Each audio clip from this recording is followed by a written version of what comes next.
All right, I guess we're doing this live, so it's gonna be interesting. I did take notes this time, so man, it's such a good movie. I'm having a hard time getting ready to talk about it. So much pressure. I feel like it's such an important time in my life right now. I really, gosh, I love this movie. Um, Furiosa! They took Furiosa!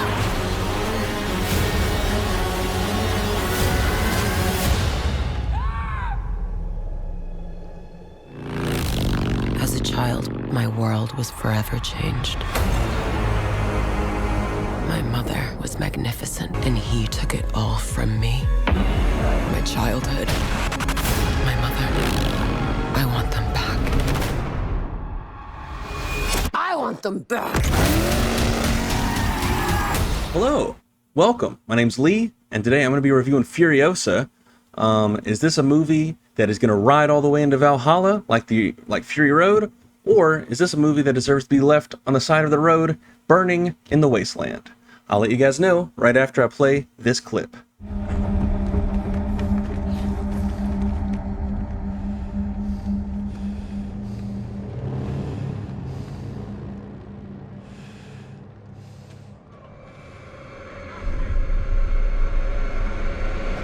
Line me up! Come on!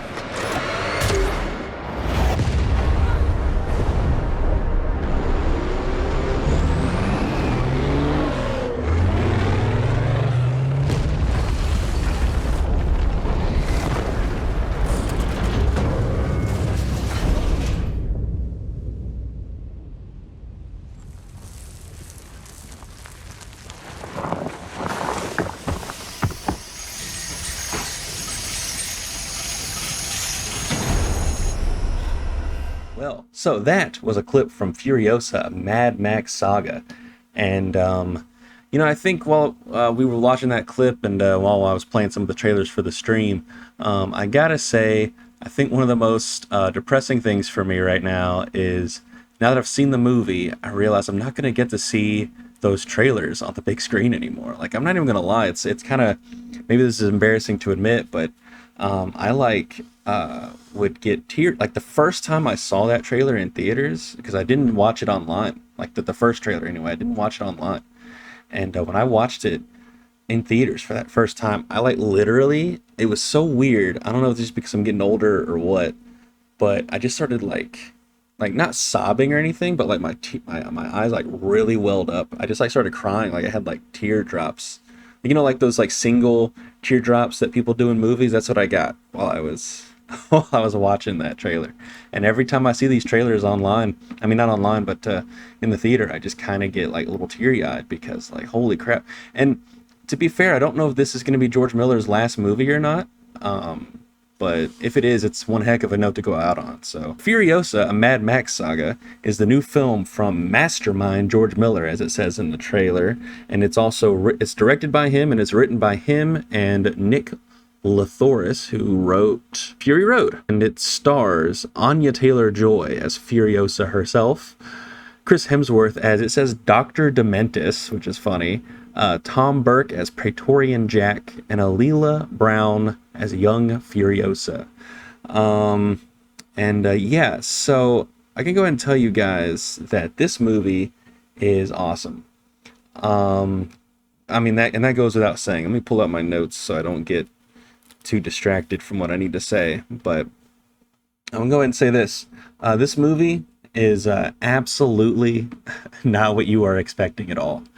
I think with the way the trailers are, and I think like with some of the marketing and stuff, it also was how Fury Road was, and this is a prequel to Fury Road. I think people think this movie is going to be like Fury Road, where it's pretty much just non-stop action the whole time, and that's not what this movie is. Now, granted, it's got plenty of action. All right, it's got really cool, but like there's more emphasis on the world building this time around, along with like there's like more character interactions. There's a lot more dialogue in this one than in Fury Road. If you rewatch Fury Road, there's not a lot of dialogue. I think Max himself only has like 12 lines, I think.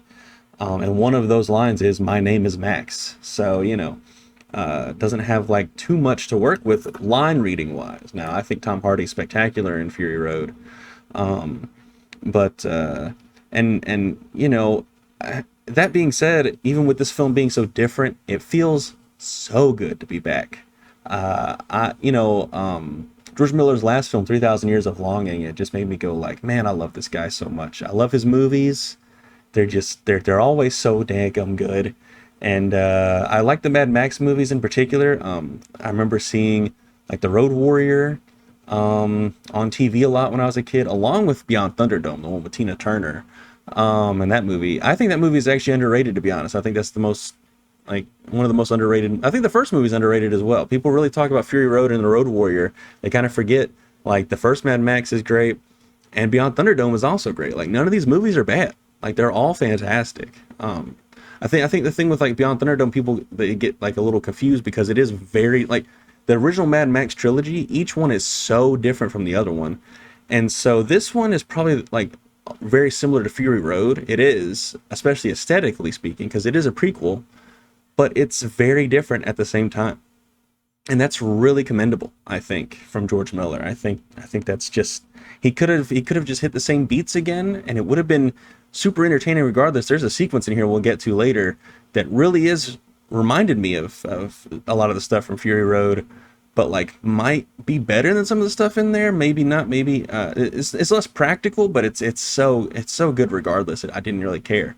It's like this epic like 20-minute like sequence that's just like you could just analyze that, and you could just analyze that single sequence in a nutshell and like learn so much about filmmaking. It's fantastic. And that is going to lead me to there's really nothing else like this movie. Just there's not. I mean, the only thing else is Fury Road, and that movie's 9 years old now. It'll be 10 years next year. It's crazy it took this long to get this made. I believe the plan originally was to, Fury Road comes out, and then I think like he was gonna hit the ground running with Furiosa, and then they were gonna do one more Mad Max movie to end like this new trilogy of sorts. I think was the original plan from what I remember. It's been a little while, so, and I gotta say, speaking of how it's nothing else like it, this movie, it reminded me so much of when I went to see Fury Road for the first time in theaters. Now, granted, I went by myself. I actually went by myself the first time I saw Fury Road as well, because I had already made plans to see it with people on Friday, but I was so excited for it and so pumped. I was like, I got to see this movie immediately. So I grabbed tickets for Thursday night, and I remember it was like me and like three other dudes, just sitting there vibing. And I mean, my little brain was blown. I was like, I can't believe a movie can be like this, and I feel the same way again. I mean, it's kind of weird, but I feel it's in a different way, whereas like Fury Road proved to me that like, oh yeah, you don't really need a lot of dialogue to make a movie, which I should have already known because I studied film. I've watched a ton of silent films and stuff, so I know that you don't need dialogue. But for some reason, like, there's something about Fury Road that just is so difficult for me to describe, about like just, it's one of those movies I watch it and then it's done and I'm like, oh man, I need to catch up, I need to catch my breath. And then, I do, and then I'm like, okay, now I can digest it. And this movie, I'm feeling the same kind of way. I've actually already made plans. I want to see it again. I'm going to see it probably Saturday or Sunday. I'm going to see it in 40X, and then I want to see it in like a regular theater just to see how that experience is as well. I saw this in IMAX tonight. But I remember when I saw it, man, I saw Fury Road in theaters like six times. And I might do the same with this one. Honestly, maybe. I mean, I have a little less free time on my hands now than I did then. So I can't believe how good this movie is. And then, let me talk about how this movie looks, okay? It looks amazing. As you saw from those clips along with the trailers I played, the trailers probably more so because that footage is in 4K. I know I stream in 720p, so it doesn't really do, when I upload this to YouTube, it's not going to really do it justice, but this movie is like crystal clear. I don't know what camera, I didn't look at what cameras they used to shoot this on yet. I know they didn't shoot on film this time. It's definitely digital. But what's crazy is it looks it looks spectacular. Like it looks lived in, and stuff is dirty, but like the colors in this movie are fantastic. I think the colors in this movie are even better than Fury Road, and I think Fury Road had some great colors in it. I really love the way this movie looks, man. Like, I will say this movie has a little bit more obvious CGI than Fury Road did. But it really didn't bother me, just because I was having so much freaking fun watching this. I didn't care. And it's only noticeable for me because I've watched Fury Road so much, and I've watched like his other Mad Max movies, and they really do use so many practical effects that when you watch this one and there's just like a smidge more CGI, you do notice it. And I think that's more of a stylistic choice for this one. Speaking of how this movie looks, I have this written down a little later. I should have written it next to the cinematography thing, but and this is something I liked about Fury Road as well. It has a very good like graphic novel quality to it. I've where like there's just a lot of emphasis on images, and like there's a lot of like real quick zoom ins into people's faces. They're making these like big expressions, doing a lot of acting with their eyes, the way things are lit. Just if anyone who's like reads comics or has read like a lot of graphic novels, you know exactly what I'm talking about. Where like it's just very expressive, but it's like it's a moving image, so it's like plussed. Actually, I just finished watching X-Men '97. I'm rewatching it with my uncle right now. We're about to watch the last episode, and that show reminded me a lot of like a graphic novel as well. Like when I'm reading X-Men comics, except this time it's in motion. You know what I mean? It's like exactly 1-to-1 to the comics, but like it's in motion. You know what I mean? And there's just so much detail and so much crispness to the image. Like I really felt like I was sitting there in this IMAX, and I really felt like not only was I there with these characters, but that I could just reach out and feel stuff. And that's some of my favorite graphic novels feel that way as well. And I'm just looking at the images, and I'm like, holy freaking crap. It's such a detailed movie, from everything, from the way the characters interact with each other, to where the world looks, to how the camera moves. It's staggering. This is a staggering movie. I'm having such a hard time talking about it, describing it, because I like reviewing movies. I like talking about movies. I want to make movies someday. Although, to be fair, I'm not as knowledgeable on things as I should be. I do get bored sometimes reading about certain things and watching videos about certain techniques and stuff. But I'm telling you guys, if y'all want to learn some filmmaking, man, watch this movie. Watch it over and over and over again. And I really feel that way about most of George Miller's movies, to be honest.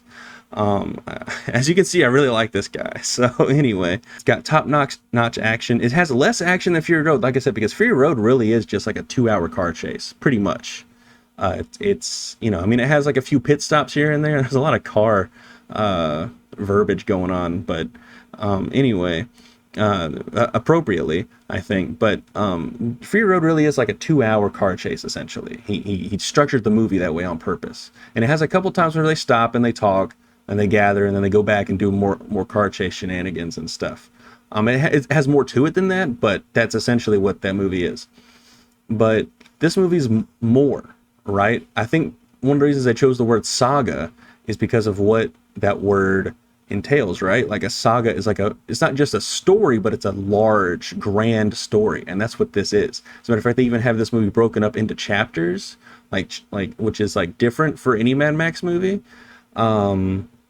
And I think that was actually a really good choice. It really puts an emphasis on like, this really is like, because the thing that's really cool about these Mad Max movies is, with the exception of the first one, structurally, they feel like almost like legends, like tales that people in the wasteland are gathering around telling, so the details are here and there, and like the timeline is real loose, and George Miller does that on purpose. He doesn't want, like, I think when he's talking about Fury Road, he said, like, I don't know, it's someplace, it's like, it's definitely after Beyond Thunderdome, but it's like, it doesn't really matter, where it is on the timeline per se, because this is like, like maybe some of this stuff happened, maybe some of it didn't. And there's some narration in this film that that gets more to the core of that idea as well. They really emphasize, storytelling within this movie. There's a history man character in this movie who's actually pretty interesting. And I really, you know, this dude, he just knows what he's doing. All right, like he's 79 years old. Okay, at this point, he knows what he's doing. All right, you just gotta go. You just gotta go see this movie, guys. All right, I don't even know why I'm here telling you guys what my thoughts are on it. Just go fucking watch it. Okay, it's amazing. Anyway, when this movie was wrapping up and it was like about to be done, it made me want to watch Fury Road like immediately. I mean, like immediately. And there's some things that there's reasons why that is, but I will go and say this: when the credits start to roll, they do actually play like some snippets of Fury Road while the credits are rolling. So if you love that movie as much as I do, and you're annoyed that it didn't play in theaters at all before this one to kind of get people revved up to continue with the car stuff, for this one, you'll definitely appreciate and want to stick around to watch that stuff. So anyway, yeah, so let's get into the actors. Okay, there's two really big ones in this, and it's Anya Taylor-Joy, who plays Furiosa, and it's Chris Hemsworth, who plays Dr. Dementis, according to IMDb. He only says Dementis in the movie. I don't think he ever referred to himself as Dr. Dementis, but that is in keeping with his character. So I guess we'll keep I wonder what kind of doctor he is. You know what I mean? Like, is he like a medical doctor, a dentist, or is he like, did he get his degree and like get his doctorate in something, So that's an interesting question to ask. So I want to talk about Anya Taylor-Joy. I think Anya Taylor-Joy is great here. I think she's fantastic. She doesn't have a lot of dialogue, it's a lot of emphasis on her and like her eyes, her facial expressions, the lighting, it's very expressionistic, I will say this: she's actually in the movie a lot less than I expected her to be, for a movie titled Furiosa, which once again is going to go into like this movie's not what people are expecting at all. But the first, like, I would say like 40 minutes, Anya Taylor-Joy is like nowhere to be seen because they're focusing on young Furiosa. They go into her story. They have everything involving her and her mother, how she got caught up with Dementis, and then how she eventually got with Immortan Joe and all that stuff. It's kind of it was interesting for me.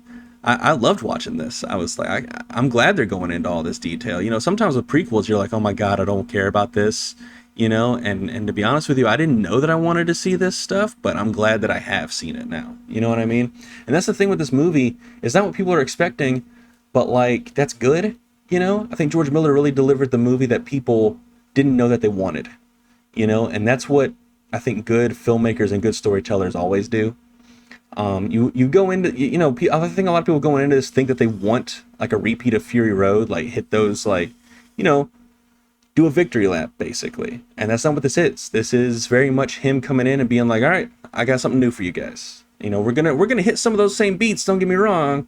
We're still going to have some epic car chases and shit, cause this is the Mad Max franchise we're talking about, but we're also going to do some other stuff too.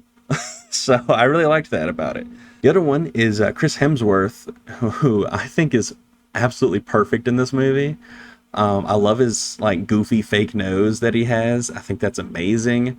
And it looks good too. Don't get me wrong. I don't think it looks fake at all, but I love he's got that nose on, and he's just a big old like Australian cartoon character basically. I mean, he comes strolling in and he's like, ladies and gentlemen's, like all that stuff. It's pretty fantastic. He's really dialing up his Australian accent to 11 in this. And it works for the character beautifully. He's got a lot of stuff in this movie, and he goes in interesting directions that I did not expect at all. I knew he was going to be kind of wacky, but I did not expect him to be like wacky racer type stuff. I mean, like, it was pretty phenomenal. He's like electric to watch, and I've felt that way about Chris Hemsworth for a while. But man alive, he's so good in this. Oscar campaign starts now, okay? Like, he probably won't be nominated for this, but man, oh man, he probably should be, honestly. He's just, golly, he's so fun. He's so fun, and he's a good antithesis to Immortan Joe from Fury Road, as well as who's in this movie. But man, yeah, he does, there's a lot of interesting things with his character that I didn't expect them to do, And I will say, man, they really give Furiosa a good reason to want to kill this motherfucker. So, that's good. But yeah, and he's, jacked, of course, in this, as he always is. But yeah, he's having a real blast. And I'm having a real blast watching him. And I'm going to watch him at least like 3 or 4 more times in theaters. So, I really dug this a lot. It was awesome. This movie is 2.5 hours, which, I know a lot of people hear that and are like, oh, God. But, I'm not one of those people. I love long movies. I love short movies as well, but I love long movies too. But I already know if I told my friends, hey, we're going to watch Furiosa, and if they saw how long it was, they'd be like, oh, God. Like, they'd be, slow walking to the theater. But I feel like they'd have a lot of pep in their step by the time the movie's over. So I know I did. It was like impossible for me to drive the speed limit on the way home. I'm not even going to lie. I shouldn't admit to that, but I thought it was awesome. I'm glad that this movie's way different. I really am. Like I said, I didn't know that I wanted that, to be honest. So especially from like a Furiosa prequel, I really expected it to be kind of more of like what we got with Fury Road, but yeah, man, it just keeps escalating, and you keep thinking to yourself, like, how much further can they take this? And they just keep going, I've seen some critics say that with this movie, they feel like there's a real been there, done that feel to it, but I disagree. First of all, it's been 9 years since Fury Road, okay? And once again, I think this movie's different enough from Fury Road that I didn't feel deja vu like at all, really. Other than like the War Boys, but that's about it. I mean, but also like the War Boys are the War Boys, and that's just how they are. So but yeah, I didn't really get a sense of been there, done that at all with this. Yeah, it was exactly what it needed to be, I think. So to continue with that, because of that, one reason, because of that War Rig set piece, but also the whole movie in general, you got to see this in theaters. I honestly recommend IMAX. Spend that IMAX money to go on. If you have IMAX money to spend, go to IMAX. Okay, this is well worth the IMAX.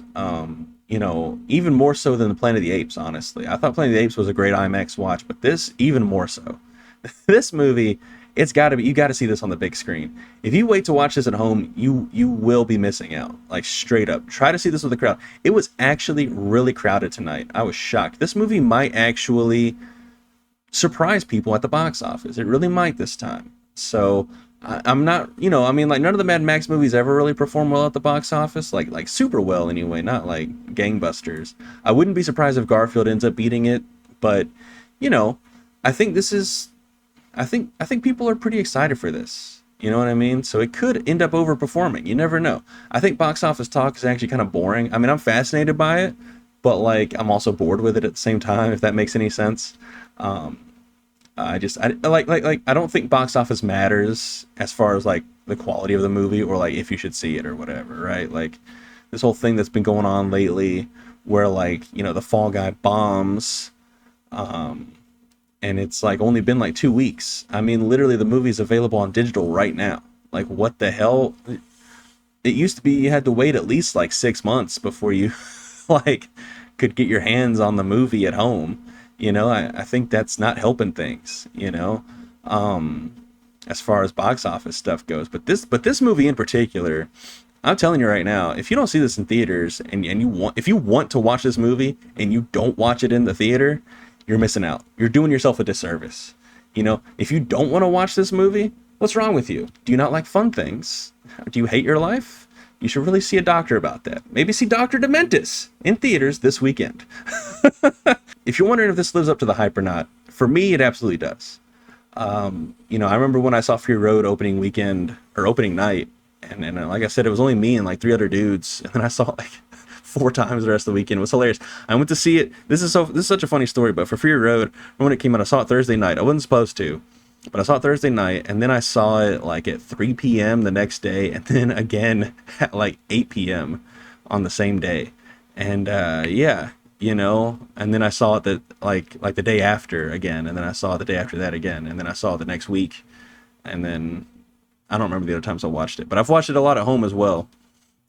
Yeah, as you can tell, I really love these movies. You got to watch George Miller's other movies, like, period. I think it was either last year or 2 years ago, he had a movie come out, 3,000 Years of Longing. If you haven't heard of it, or if you haven't seen it at all, or if you didn't even know it existed, I honestly can't say I blame you because it wasn't marketed at all. They literally just kind of like, MGM kind of just looked at it, said, we don't understand this. We don't know how to market this. We're just dropping it. And it came out. I got to see it because I was hyped to see it because it's George Miller. I love George Miller.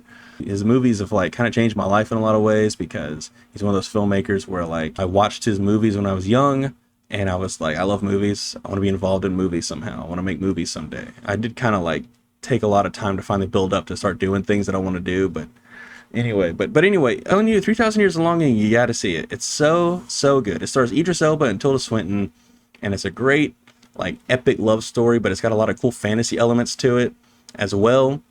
And it's really a movie about yearning. So, you know, who doesn't love a movie about yearning? You know, I sure do. Please, watch this movie. Watch George Miller's other movies. You're gonna have yourself a good time. And honestly, it might change your life. You know, these movies have certainly changed my life for the better. So, you know, I mean, I'm not going to lie, you know, stuff for me lately, like personally, you know, I've been a little sad for a lot of reasons. You know, I had a family member pass away, but, you know, this has really picked me up a lot. You know, it really has. So that's the power of cinema, baby. So anyway, I'm going to give Furiosa, a Mad Max saga, 4.5 stars out of 5. I fucking loved it. I don't think it's perfect like Fury Road or The Road Warrior, but I do think it's damn good. And, you know, maybe I'll end up giving it 5 stars when I watch it again. I don't know. But right now I'm giving it 4.5 stars out of 5. And if you've seen Furiosa, or if you plan on seeing Furiosa, please let me know in the comments down below. Leave a like. Please subscribe. I'm trying to get to 50 subscribers this year. We're at 42, I think. So we're close. We're close. Anyway, I'm glad I'm reviewing movies again. I've missed doing this. So yeah, that's my review for Furiosa, a Mad Max saga. Have a good night, guys. Or a good day, whenever you're watching this. Peace. I did the Nixon thing again. I gotta stop doing that. I'm not a crook. All right. Oh, I meant to say in my Mad Max review, I'll be back to review either, because I also got the Heroic Trio from Criterion, along with Executioners. So that's probably going to be my next review, is the Heroic Trio, or it's going to be I Saw the TV Glow. So if you're interested in either of those, definitely come back to the channel and watch that.